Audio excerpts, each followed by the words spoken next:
मनुष्य को चाहिए कि परम पुरुष का ध्यान सर्वज्ञ पुरातन नियंता लघुतम से भी लघुतर प्रत्येक का पालन करता समस्त भौतिक बुद्धि से परे अचिंत्य तथा नित्य पुरुष के रूप में करे। वे सूर्य के भांति तेजवान है और इस भौतिक प्रकृति से पूरे दिव्य रूप है।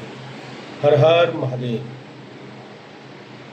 प्राण काले मनसा चले ने भक्त्या युक्ते योग बले ने चैव भूभो मर्धे प्राणमावश्य समय के सातम परम पुरुषम प्रति दिव्यम। मृत्यु के समय जो व्यक्ति अपने प्राण को भों के मध्य स्थिर कर लेता है और योग शक्ति के द्वारा अविचलित मन में पूर्ण भक्ति के साथ परमेश्वर के स्मरण में अपने को लगाते हैं, वहां निश्चित रूप से भगवान को प्राप्त होता है। जो वेदों के ज्ञाता है, जो ओंकार का उच्चारण करता है और जो संन्यास आश्रम के बड़े बड़े मुनि हैं, वे ब्रह्मा में प्रवेश करते हैं। ऐसे सिद्धि की इच्छा करने वाले ब्रह्मचर्य व्रत का अभ्यास करते हैं। अब मैं तुम्हें वहाँ विधि बताऊंगा जिससे कोई भी व्यक्ति मुक्ति लाभ कर सकता है।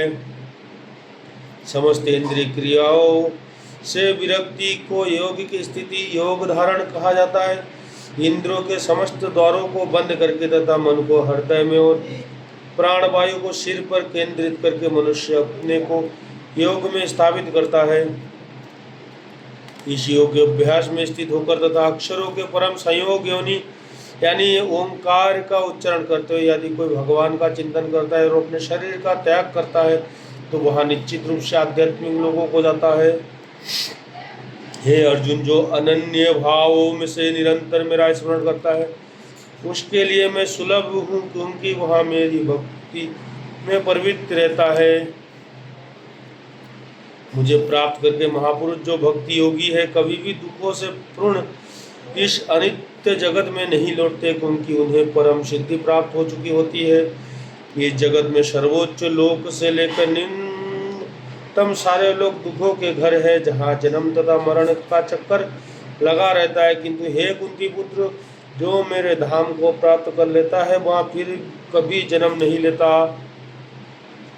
मानवीय गणना के अनुसार 1000 युग मिलकर ब्रह्मा का एक दिन बनता है और इतनी ही बड़ी ब्रह्मा की रात्रि भी होती है। ब्रह्मा के दिन के शुभारंभ में सारे जीव अव्यक्त अवस्था में व्यक्त होते हैं और फिर जब रात्रि आती है तो वो पुनः अव्यक्त में विलीन हो जाते हैं। जब जब वो ब्रह्मा का दिन आता है तो सारे जीव प्रकट होते हैं और ब्रह्मा की रात्रि होते ही वे असहाय विलीन हो जाते हैं। इसके अतिरिक्त एक अन्य अव्यक्त प्रकृति है जो शाश्वत है और इसे व्यक्त तथा अव्यक्त पदार्थ से परे है। यहाँ पराश्रेष्ठ और कभी नाश ना होने वाली। जब इस संसार का सब कुछ लय हो जाता है तब भी उसका नाश नहीं होता।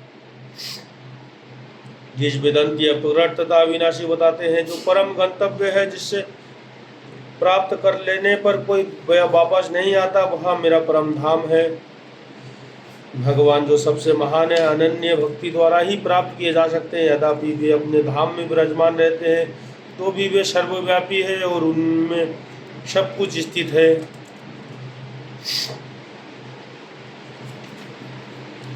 हे भरत श्रेष्ठ, अब मैं तुम्हें उन विभिन्न कालों को बताऊंगा जिनमें संसार से प्रयाण करने के बाद योगी पुनः आता अथवा नहीं आता।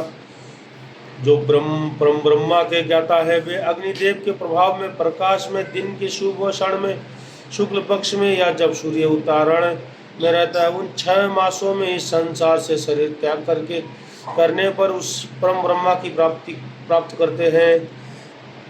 जो योगी द्वितीय रात्रि कृष्ण पक्ष में या सूर्य की दक्षिणायन रहने के 6 महीने में दिवंगत होता है वह चंद्रलोक को जाता है, किंतु वहां से पुनः पृथ्वी पर चला आता है।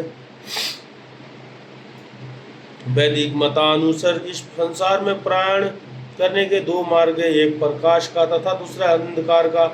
जब मनुष्य प्रकाश के मार्ग से जाता है तो वहां वापस नहीं आता, किंतु अंधकार के मार्ग से जाने वाला पुनः लौट कर आता है।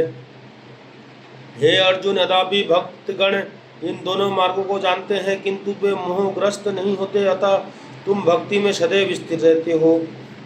जो व्यक्ति भक्ति मार्ग स्वीकार करता है वह वेदाध्ययन तपस्या दान दार्शनिक तथा सकाम कर्म करने से प्राप्त होने वाले फलों से वंचित नहीं होता।